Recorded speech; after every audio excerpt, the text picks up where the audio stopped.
ಹಾಲಿನ ದರ ಆಯಿತು, ಮೊಸರು ದರ ಆಯಿತು, ವಿದ್ಯುತ್ ದರ ಆಯಿತು, ನೀರಿನ ದರ ಆಯಿತು. ಇದೀಗ ನಾವು ಹಾಕುವಂತಹ ಕಸಕ್ಕೂ ಕೂಡ ದರ ಏರಿಕೆಯ ಬಿಸಿ ತಟ್ತಾ ಇದೆ ಜನಸಾಮಾನ್ಯರಿಗೆ. ನಾಳೆಯಿಂದ ಬೆಂಗಳೂರಿನಲ್ಲಿ ಕಸಕ್ಕೂ ಕೊಡಬೇಕು ಕಾಸು.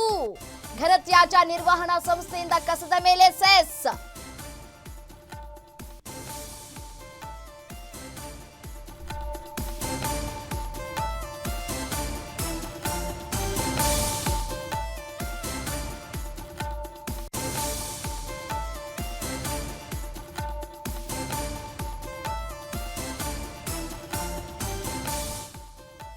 ಎಲ್ಲದಕ್ಕೂ ಇದೀಗ ಬರೆ ಬೀಳ್ತಾ ಇದೆ.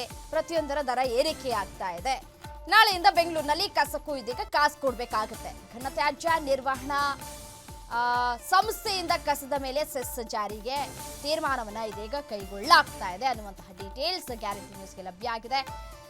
ಇದರಿಂದ ಎಷ್ಟು ಪ್ರತಿ ತಿಂಗಳು ಕಸ ಸಂಗ್ರಹ ಮತ್ತು ವಿಲೇವಾರಿ ವೆಚ್ಚ ವಸೂಲಿಗೆ ಬಿಬಿಎಂಪಿ ನಿರ್ಧಾರವನ್ನ ತೆಗೆದುಕೊಳ್ತಾ ಇದೆ.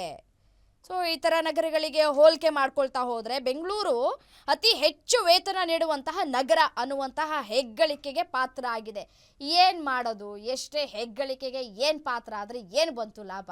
ಎಲ್ಲಾದರೂ ದರ ಏರಿಕೆಯಾಗಿದೆ, ಎಲ್ಲಿ ಹೋಗಿ ಸಾಯೋಣ ನಾವು ಅನ್ನುವಂತಹ ರೀತಿ ಅನ್ನುವಂತಹ ಪರಿಸ್ಥಿತಿ ನಿರ್ಮಾಣ ಆಗಿದೆ ಅಂತ ಹೇಳಿ ಜನಸಾಮಾನ್ಯರು ಇದೀಗ ಎಲ್ಲದರ ದರ ಏರಿಕೆ ಮಾಡ್ತಾ ಇದ್ದೀರಿ, ಮಾಡಿ ಇನ್ನೇನೇನು ಮಾಡಬೇಕು, ಏನೇನು ಮಾಡೋಕ್ಕೆ ಸಾಧ್ಯ ಆಗುತ್ತೋ ಮಾಡಿ ಅಂತ ಕೂಡ ಹೇಳ್ತಾ ಇದ್ದಾರೆ ಜನಸಾಮಾನ್ಯರು.